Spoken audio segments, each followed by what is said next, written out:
Hi, and welcome to another episode of Beyond Barriers podcast with your hosts, Acacia Dietz and Jeff Schoep.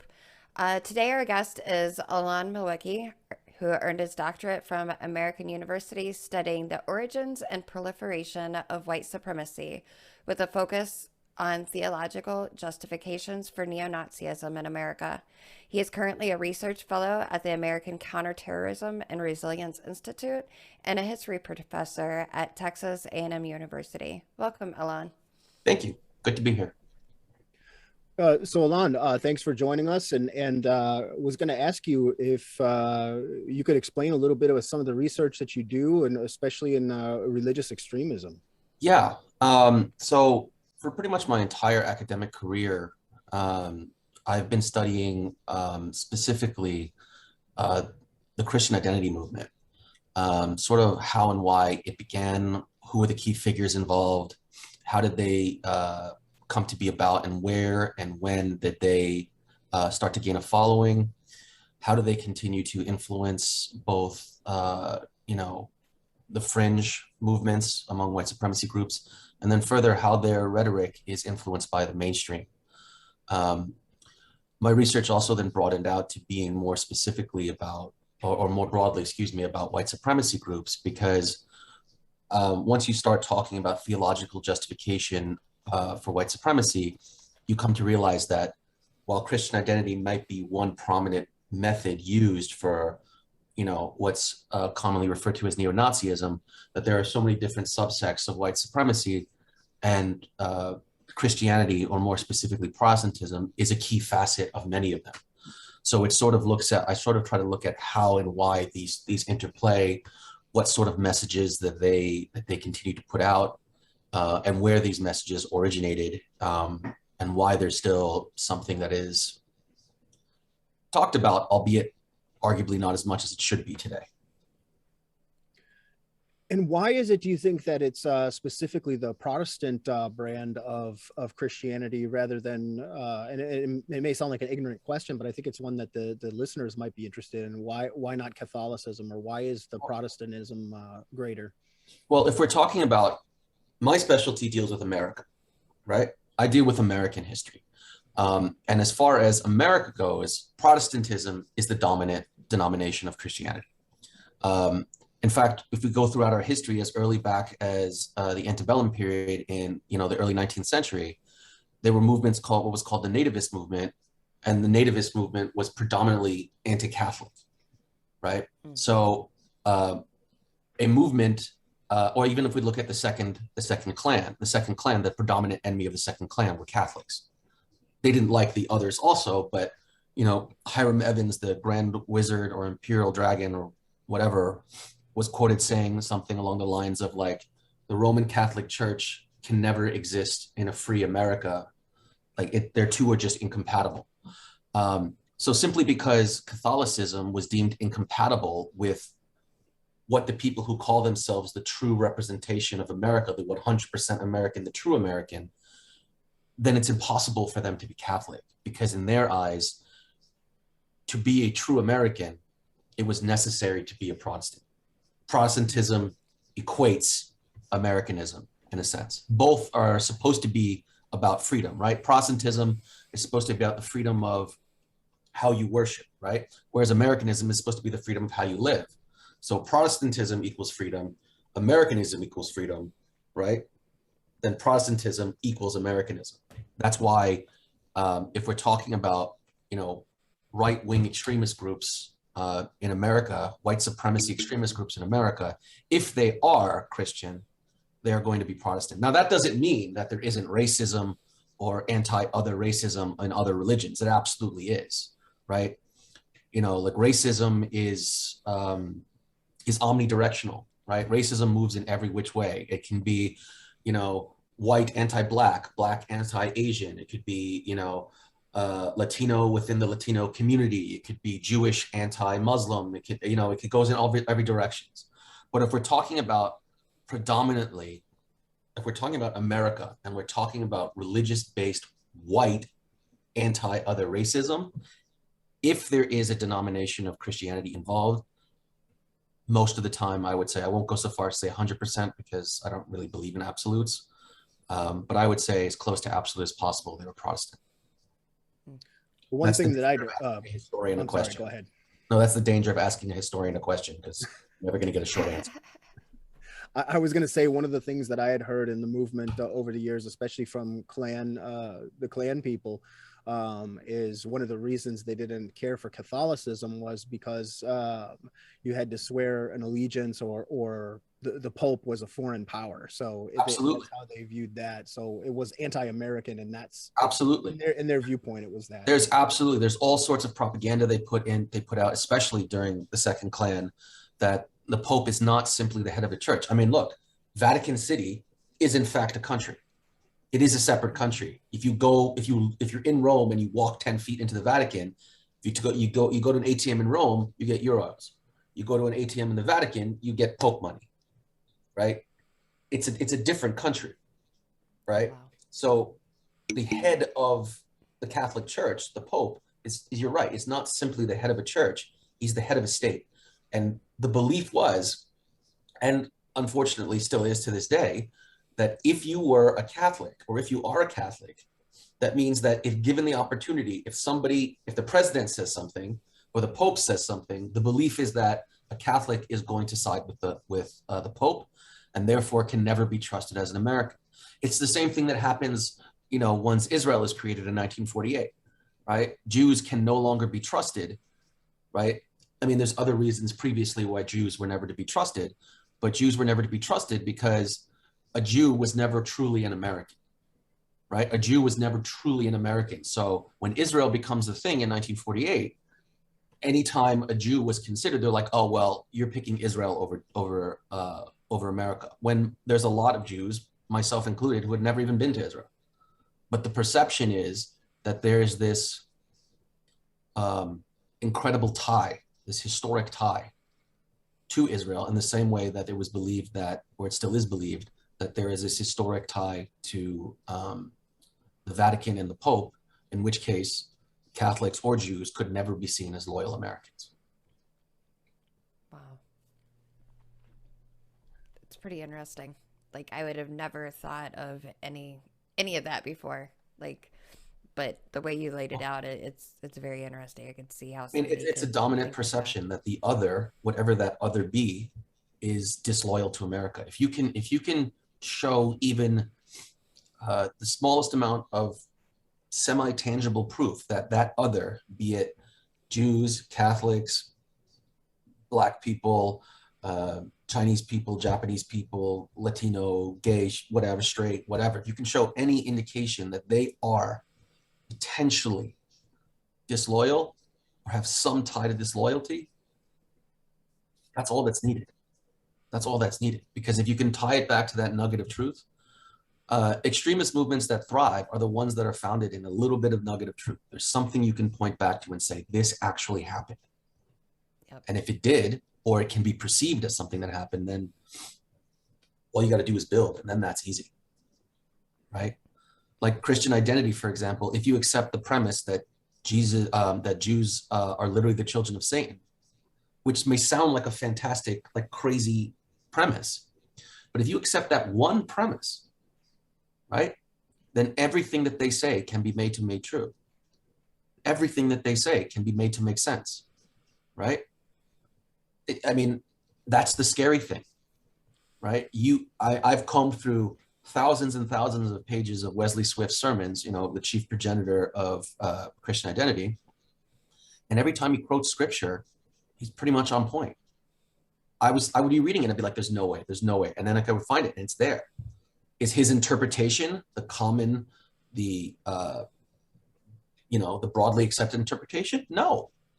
But the words are still there, and the reason why theological movements, I would argue, are in some ways harder to combat is because you can't prove or disprove faith, right? If somebody says they believe the world was created in 7 days and their source is the Bible, you can throw Darwin after Neil deGrasse Tyson or whoever at them, and their response is, I believe it. And there's, for better or for worse, I mean, I'm not saying it's a bad thing and I'm not saying it's a good thing at all, but you can't disprove faith. It's impossible. That's what makes it faith, right? That's the entire premise of faith, which is wonderful, but obviously can be manipulated.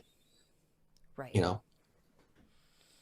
It can serve as like a gateway drug in a lot of ways, where you get somebody, and I think it's a really interesting point that you made as well, because when you get somebody in the door with something, and that's, as a former propagandist and coming from our background, I mean, that was one of the things. It's like, if we could get somebody on one thing, whether it was illegal immigration, whether it was religion, whatever that grievance was, one grievance, if you could get them in the door with one grievance, then we felt like that we could propagandize them and radicalize. You know, we didn't call it that, but that's what it was. It was radicalized. Oh, yeah. I mean, it's amazing how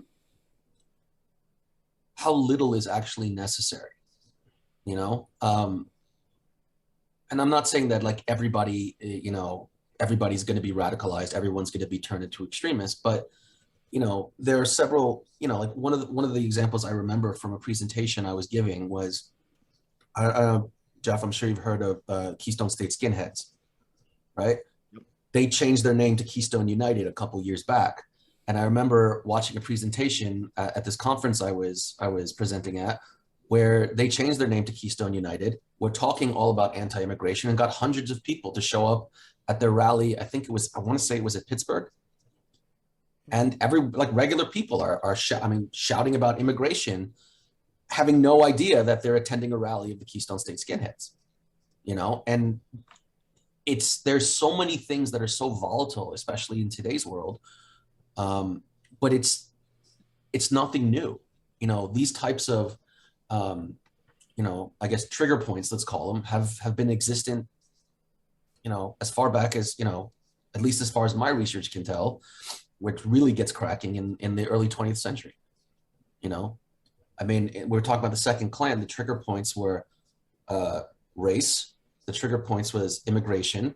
The trigger point was safety, integration, women's rights, protection of the home and family, which the Klan is still about to this day. Who wouldn't want to keep American families safe? In fact, I did this exercise with one of my classes. I showed them a few things about the creed I took it from the creed of the Klanswoman. And I didn't tell them what it was, and they all agreed with everything that it said, right? They all agreed with it,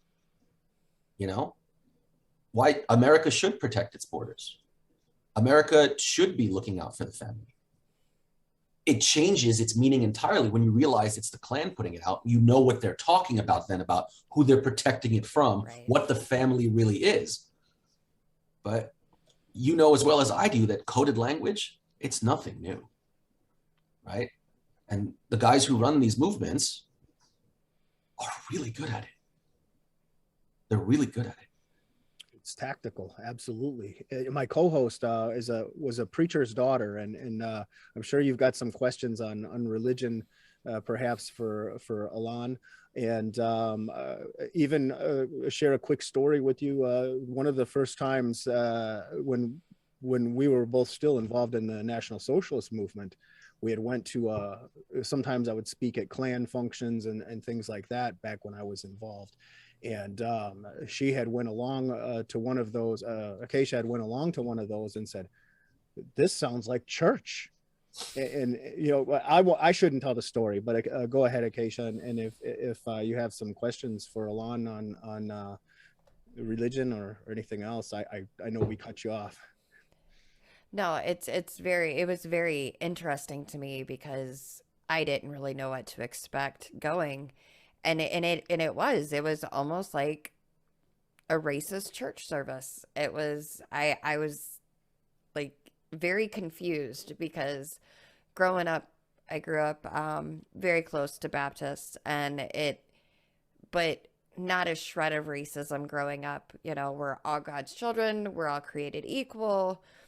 And here I'm going to this and I'm like, wait a minute, like this is the same Bible that I grew up reading, but this is not the way I grew up reading it at all. Right.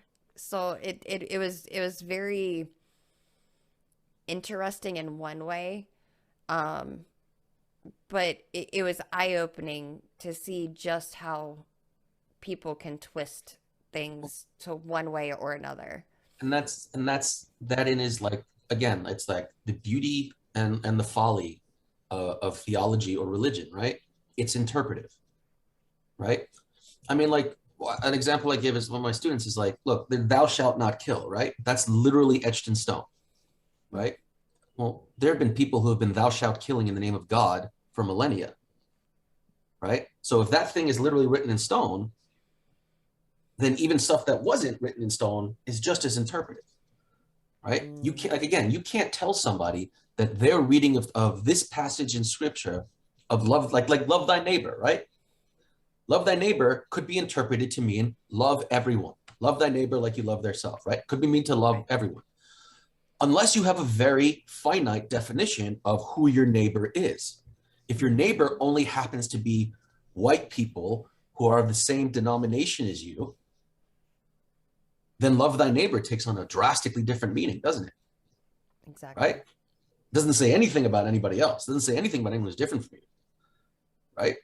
And the difficulty is how do you tell somebody who interprets love thy neighbor as to be just people exactly like me, that what they believe is wrong? Because the only thing you can do is tell them, you're interpreting scripture wrong. Here's my interpretation. You should listen to me. How well is that going to go over? It doesn't. Right? It's not. I mean, that, and then it becomes a difficult thing, and it ends up having to be, both people involved have to be very open-minded. And in situations like that, I don't imagine it's true. You know, I mean, again, I don't know what it's like to disassociate from a movement, but I imagine it has to be one hell of a shock to the system. So I imagine it's not something that you just like, you read a passage or someone tells you you're interpreting scripture wrong and you're like, oh, and then, you know, I can't imagine it's that simple, right? So, you know, like that, again, and I'm not trying to dump all over, I'm not trying to dump on religion at all, because I do believe that, you know, it provides us, you know, with hope, with morality, with, you know, all of these amazing positive things. You know, the whole idea of faith is something that is so, you know, I don't know, glorious. You know, it's like to have that faith in something is amazing. But there's also that other side to it. There's also that sort of darker side to it where if it is, or if someone chooses to, it can be used to justify, and it has been used to justify some of the worst atrocities in human history. And those things are not then seen as atrocities, they're seen as righteous. They're seen as positive goods. Right. And that's a problem. That's what I study. That's what I study. I study groups of people, particularly in the 1940s, 50s, 60s, and 70s, who basically pioneered this stuff, who basically made this into something, into a lasting movement that is still around today. You know, I mean, I know, Jeff, you and I talked about, you know, identity ministers, identity church members. You know, I mean, I was in my master's degree. I, you know, sent emails to all sorts of identity churches all over the place to get them to send me stuff. You know, they're still here. I mean, are they as big a movement? Were they ever a giant movement? I don't think so. But it's disturbing when you start hearing things, you know, in the mainstream of religion that echo, you know, what identity people would be, you know, okay, we're on board that, you know? Right. And one of the things that I remember reading years and years ago, what it was I believe it was an FBI report, but I'm not 100% on that, but I'm about 99% on it, that they had said that the most dangerous out of all of the, at least the far right extremists, was the Christian identity people. And people went, well, why is that? And I said, well, how can, you know, when you're fighting someone who believes that they have God on their side, that's a dangerous person. And this goes the same for Islamic extremism or any kind of religious extremism. You know, when you have that belief. So that makes sense. If God is the source of your, you know, your beliefs, you know, it's hard. I can't imagine. I mean, I've been lucky enough to also hear former identity people give presentations, and it doesn't sound like it was easy to disassociate from that, because your entire worldview, your entire belief is gone. But you can see the allure of it, right? It's like the same allure, the allure of any religion. Religion provides why, right? Yep. As human beings, we're always interested in why. Why did this happen? How did this happen? That's what we're interested in. Religion gives you that carte blanche answer, right? It was God's will. And if you have faith, that's enough. That's enough. Right. So, I mean, I think I would agree with the fact that, I don't know if they're the most dangerous in terms of violent, but in terms of most difficult to probably dispel of or get rid of, I mean, yeah, I would probably have to agree that it's probably, devout identity believers would probably be among the hardest to, convince that they're on the wrong path. I imagine that would be pretty difficult, because what evidence could you show them? What interaction could you show them? If they have God in their back pocket, what could you show them? That's a good And that's question. basically what Wesley Swift, is all about. There's nothing that happens between, I mean, this is the dude who is like, I mean, he's sort of lost to history. I mean, when we think of, you think of, identity, a lot of people go to Butler, Richard Grant Butler and the Aryan Nations. But a lot of people don't also know that Richard Grant Butler, I think he quit his job at Raytheon to serve under Swift. Like, he was Swift's, he's viewed himself in competition with William Potter Gale as Swift's, William Potter Gale? Yeah. Am I confusing with the American Nazi Party? Wait, William Potter Gale? No, I'm right, William Potter Gale.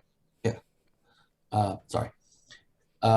He saw himself in competition with William Carter Gale over the succession for Wesley Swift's church, right? He wins. He moves the whole thing to Idaho, right? And, up until 1999, it was in existence. And then there are still churches that call themselves the Jesus Christ Christian Aryan Nations Church. The Church of Jesus Christ Christian was Wesley Swift's church. Jesus Christ Christian sounds innocuous, sounds like it's like, okay, Jesus Christ Christian. But what it really means is Jesus Christ was Christian. What Christian identity does, it removes all of Judaism, all of it, from Christian history, with the exception of its satanic origins and the Garden of Eden, that dual seed line theory, right? There was something, there was an instance of an individual we know, actually, and since he's public, I think we can say his name, but his name was Kerry Noble, and he was involved with Christian identity, and a very good man, a good friend.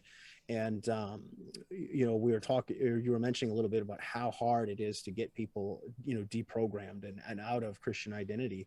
And Kerry's story, and actually he was on this podcast, for any of the listeners that are hearing it would like to hear more on Kerry Noble's story, tune into that.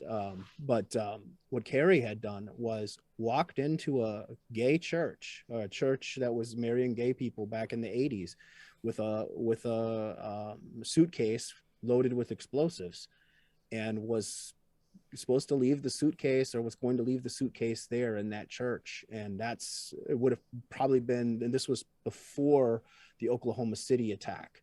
He was involved with the Covenant Sword Arm of the Lord, CSA, and there's another name for it, but the guy that ran it was James Ellison, which I'm sure you've come across in your research.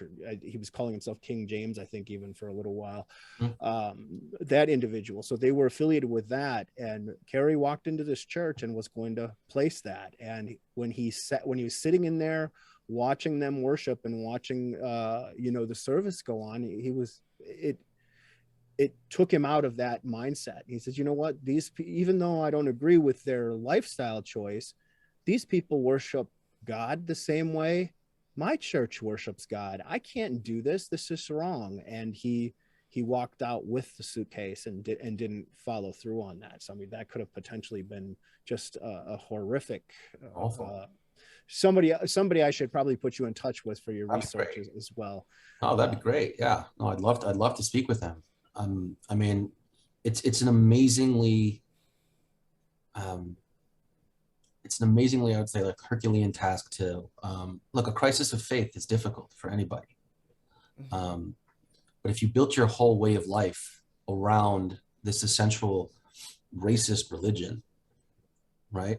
If you built your entire way of life around it, and then something happens that shocks you to your core, I mean, it's got to be something significant. I mean, yep. Kerry would have gone to jail the rest of his life, you know, and he would have murdered probably, I don't know, at least tens of people. Yep. That's not something I would imagine someone takes lightly, but and he wouldn't have been the first. I mean, there were identity ministers who, you know, after hearing Swift talk, you know, one tried to go to Ole Miss on the day that James Meredith was being integrated. One black man was being integrated into a school, and he was found with a huge amount of TNT in his trunk. Luckily, the FBI caught him before he could do the damage, right? Swift himself was, I know he was interviewed by the FBI 2 or 3 times, but they never were able to connect him to something, because therein again lies the danger of this church, because we have freedom of religion in this country. And Swift, if you read his sermons, like I've done, he never actually says, go out and kill Jews, go out and kill blacks, go out and, you know, kill immigrants, go out and kill whatever. He doesn't actually say that. What he does do is convince people that these individuals, particularly Jews, are detrimental, to American success. And that if you do this, or if you prevent Jews from existing in America, you're doing God's work.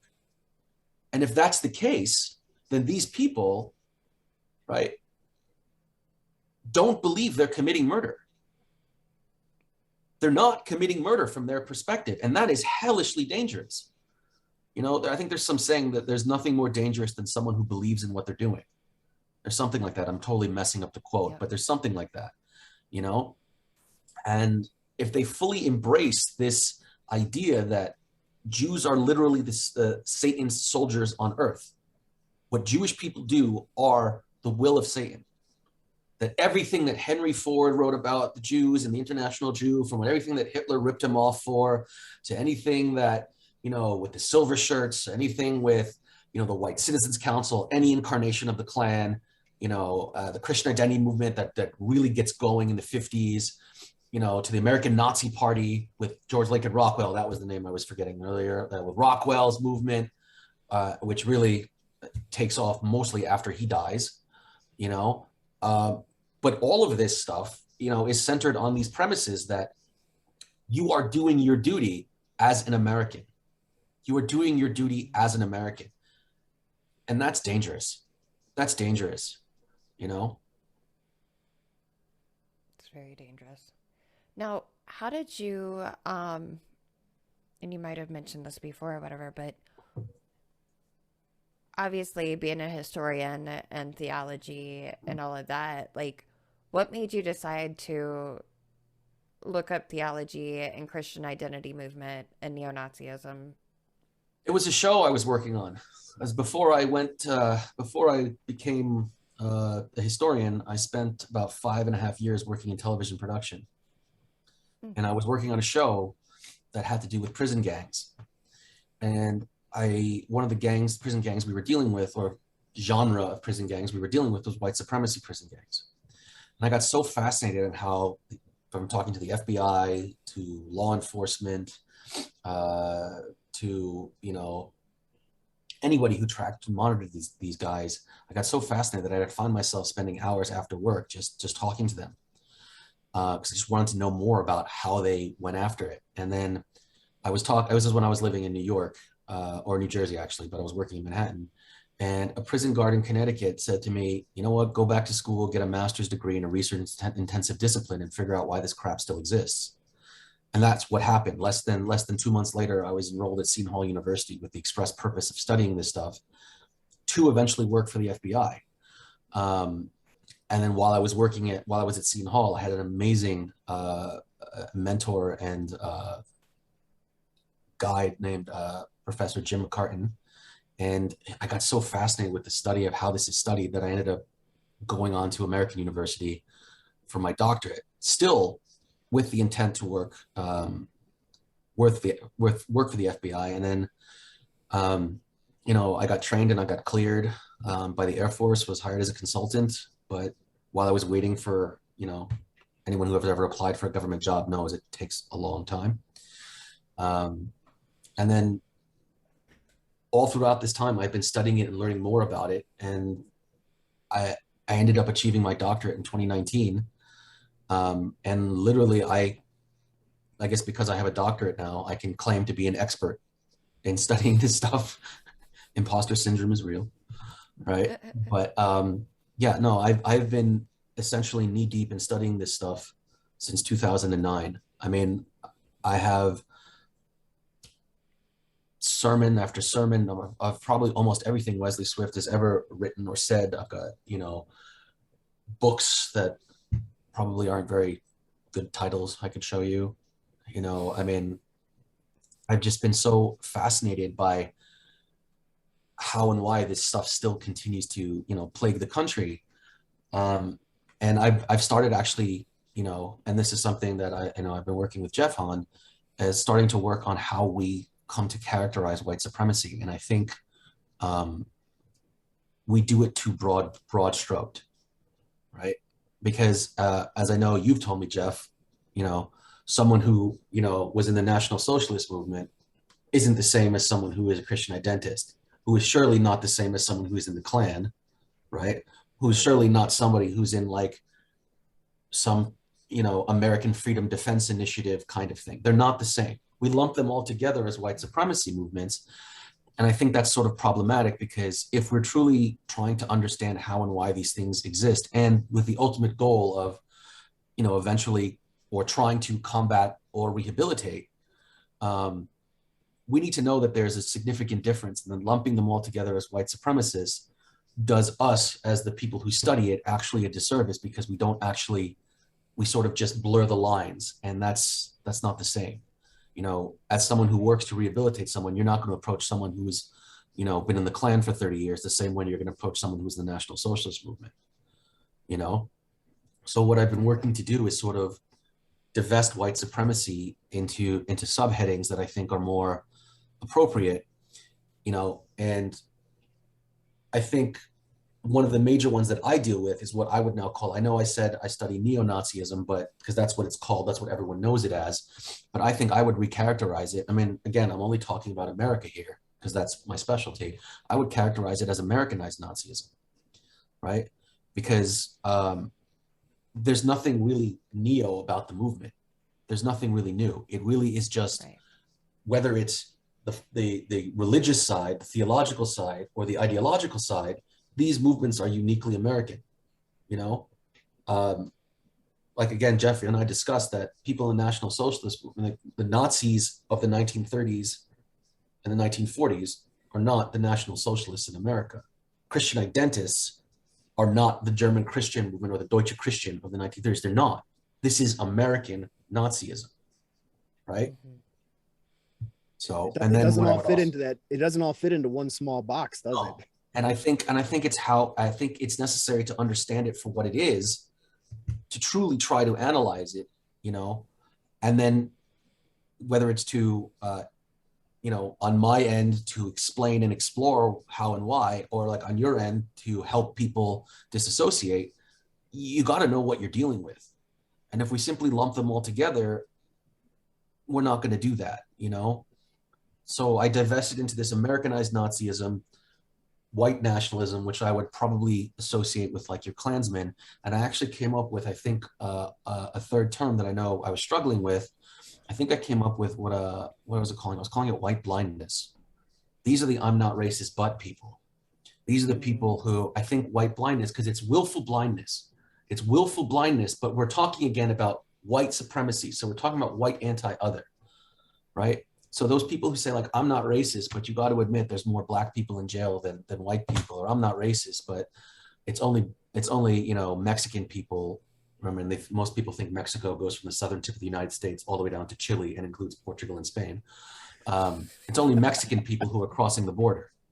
You know, I'm not racist, but, you know, it's only those are the only illegals. You know, I'm not racist, but, you know, all gay people want to just molest children. I'm not racist. Look, if you say the sentence, I'm not racist, but, just stop there, because whatever's about to follow is going to be racist. And that comes from this sort of, I would argue the reason why I think characterizing as white blindness might actually work is because it's this willful sort of ignorance, this willful blindness. Like, I don't want to know about this. I have my opinion. I have not even my opinion. I have my facts already laid out. These people do X, Y, and Z. That's it. So it's like a willful ignorance, a willful blindness. And once you divest it into those three groups, I think you can start really looking at, okay, so I have this guy who happens to be, you know, he's not a member of any movement. He has these tendencies to, you know, ascribe to different, you know, posts and whatever that, you know, denigrate whatever the other is.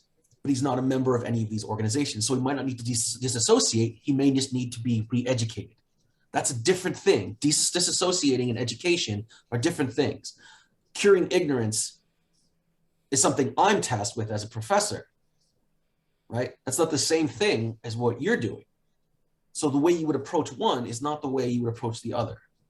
And I know that was a lot, and I probably don't even, you think you just asked me how I studied, how I got into this stuff. And no, I was going to ask you crap. You just beat me to the question, because it was important, I think, that people do hear about that. And you're right. There's so many different ways of looking at this stuff. And if you just lump it all into a box or label it, you're not getting at it from the right place. But ideally, you know, in a future America, in our hopefully in our lifetimes, prevent is where it's at. If we can prevent our young people, like in the schools is where it starts. You know, if we can prevent them from falling into these extreme movements, that's really where it's at. And that's where education is so important, you know. And we have these, you know, these boogeymen that they're putting out here, you know, like, I mean, I'm in Texas, and, you know, they're banning this whole stuff about critical race theory. And I gotta tell you, most high school teachers have no idea what critical race theory is. And if they do, they're not teaching it, right? Critical race theory is something you only ever hear about in grad studies. And it's really just saying, you know, America has had a problem with racism, so we have to deal with it. That's essentially the core of what it's at.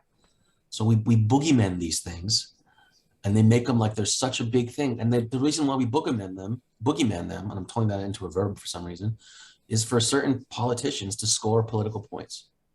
That's it, you know? And that's problematic. That's problematic. As long as people are willing to manipulate the other, whatever the other may be, just to score political points, this is going to be a problem.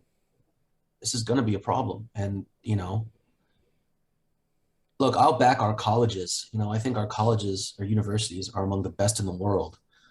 But like, I think of last like study, like our high schools are like lagging behind the rest of the world by like a drastic amount, and it shouldn't be, you know? And I think a lot of that comes from, and this is another just pet peeve also, because, you know, my wife was a high school history teacher who actually lost her job to a football coach. And when she told me that, I actually laughed because I didn't think that was real, you know, but the South, you know, I mean, I'm not too horribly against it, because it was because of that she moved to DC, and that's where I met her. So I'm cool, because now, you know, I'm cool with it. But, you know, I talk to my students, and like most of them have never learned, and I'm not trying to say that, oh, because I'm a historian, my discipline's the most important. I mean, I think we're lagging behind in social science education, period. You know, and I think the reason for that is because there's just no emphasis on it. How can learning history make me money? Speaking as a historian, it can't. But it's worth knowing, because if, you know, everyone's like, why do we study history? Oh, those who forget the past are condemned to repeat it. Well, then we actually have to study it, because we do keep repeating it over and over again.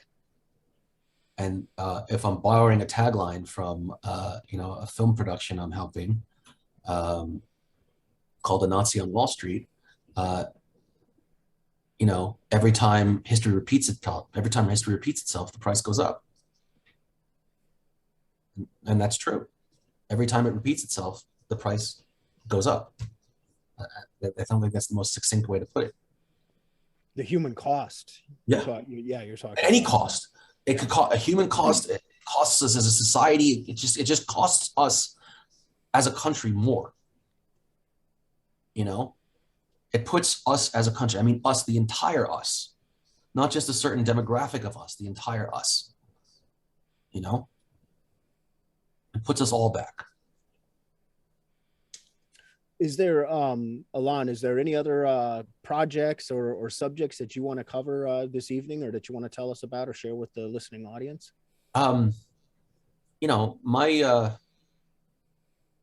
My philosophy is, if anyone in the audience is interested in hearing more about the stuff I study, I'm a big believer in the role of a professor being to answer questions, to educate, right?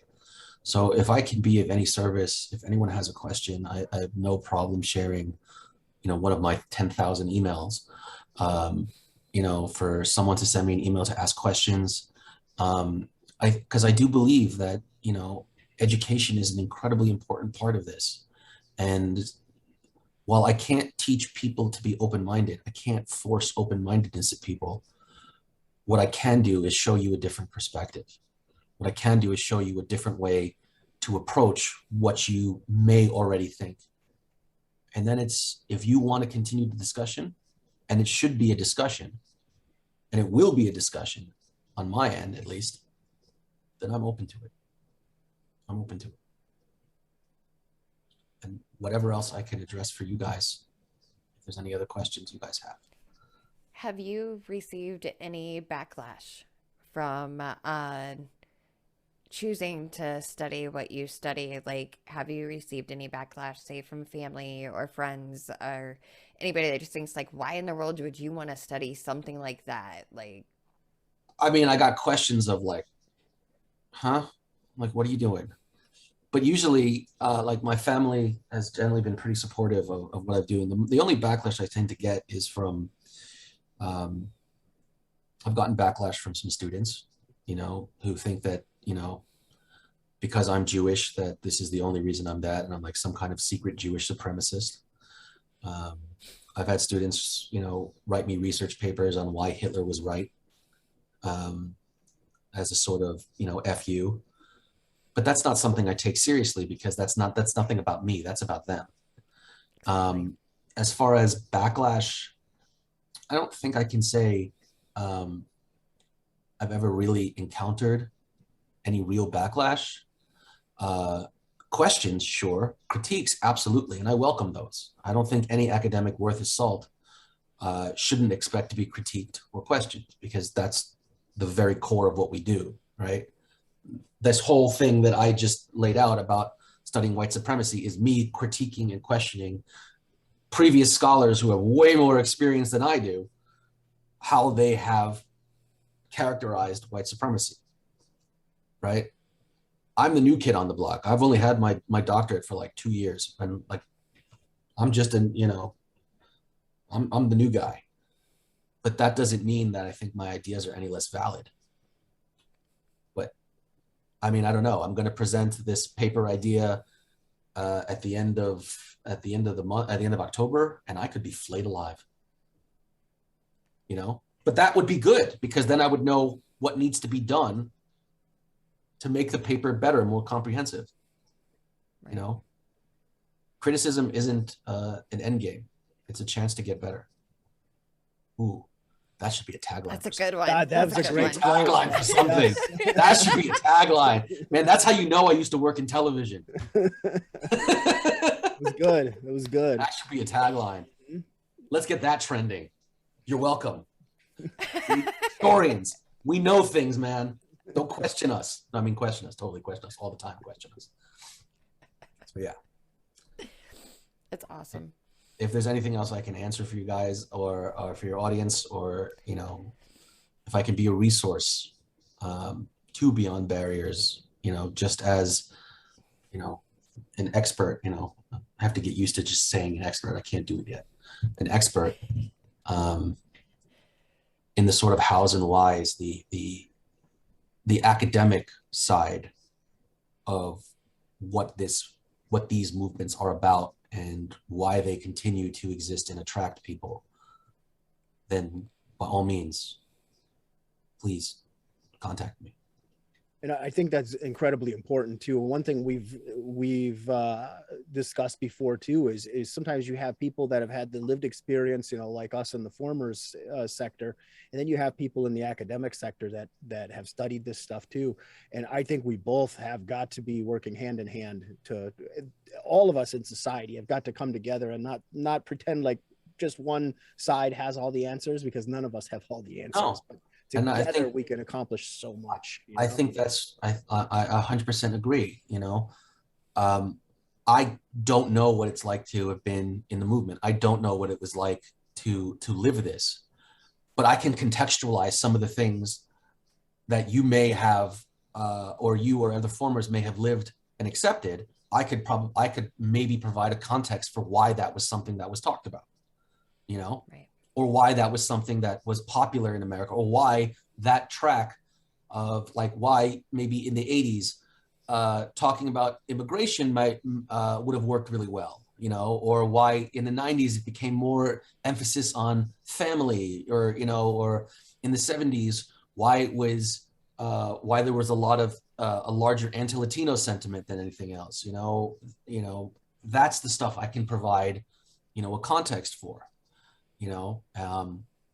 Or at least try to. And if not, if I can't provide it, I have the resources and the ability to find out the answer to the question, or the context who I could find out the answer, or an answer, right? I would never go so far as to say I have the answer, but I could provide an answer for the question, or a question that you may have, or that anyone may have.